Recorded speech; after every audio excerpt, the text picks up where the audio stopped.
Hi everybody, welcome back to Writing Time with Miss Megan. I'm super happy you all were able to click in today, and I hope you had a fantastic weekend. At the end of last week, we worked on a project for our continuation or graduation ceremony coming up.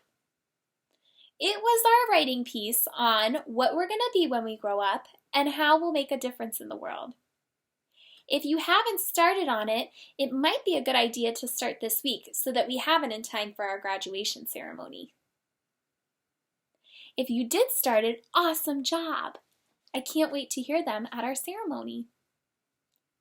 This week, since we're finishing up our videos, I thought it would be fun to teach you guys how to make your very own little memory book at home. And it's super easy to make a little book, and you don't need hardly anything to make it.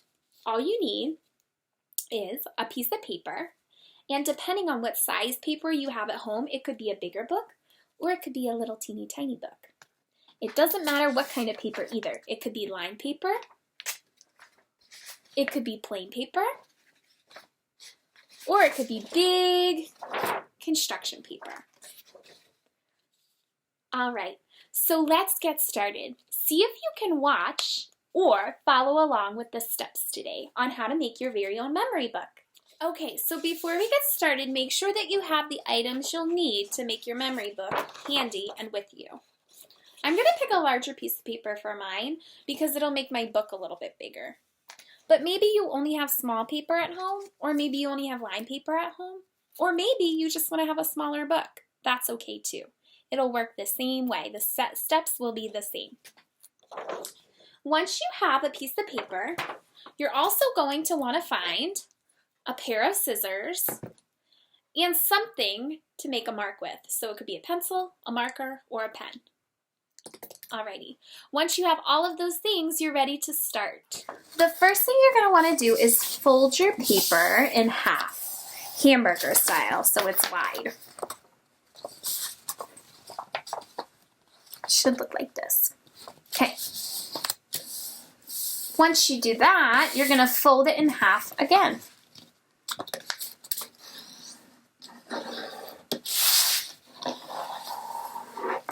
And then you're going to fold it in half one more time.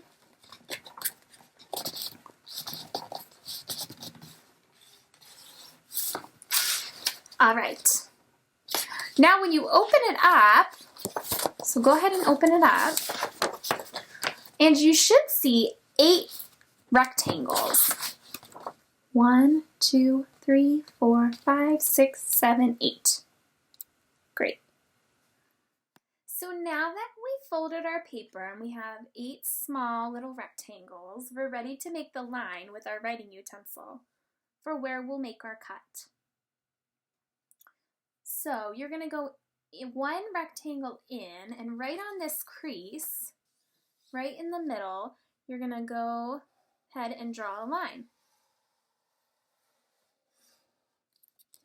Right on the crease. Oops, it's okay. All right, so it should be right in the middle. And it should go across like that. Okay. Now we're ready to make our cut. Okay, so I'm going to go ahead and fold my paper, the whole thing hamburger style again. That way I can make my cut on my line. Then I'm going to cut across my lines, trying to stay on the crease. And I'm going to stop right at the end of my line, right there. So my cut should look like that. Alrighty, so now that I have my cut, I'm going to open up my paper, again, so that it's nice and big. And this time I'm going to fold it lengthwise. Okay, when I do that, I want to stand my paper up. I'm going to get my fingers and push out the middle part. So now I have a sort of plus sign looking shape with my paper. And I want to pinch those creases so that they're nice and sturdy. Now you have your pages of your book. And now I'm going to fold back in. I'm going to make those creases, like I said, nice and sturdy. And now I have my spine to my book, and I have my pages for my memory book. Hooray! Now you have your memory book to write our memories in this week. For mine, I went ahead and added a title because every book needs a title.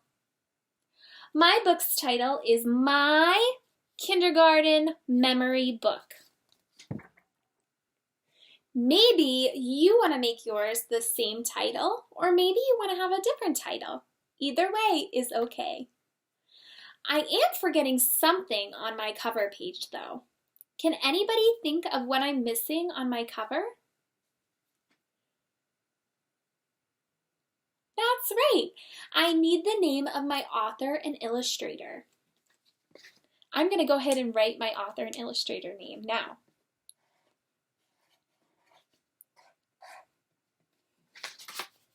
By,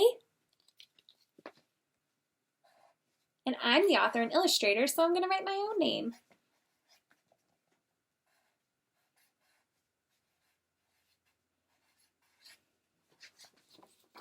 By Miss Meg.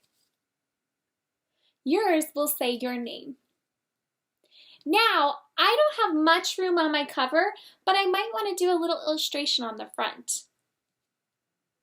You might decide to do an illustration on the front, or you might decide to just have your title and author name on the front. It's your decision. Awesome job. Tomorrow, when we come back, we'll work on the first page of our memory book. Miss Megan will ask you to write and draw about one of your favorite memories from kindergarten. I'll model that for you tomorrow. Good luck making your memory book today, and I can't wait for you to tune in tomorrow to see what kind of memory from kindergarten that we'll be writing about. See you tomorrow!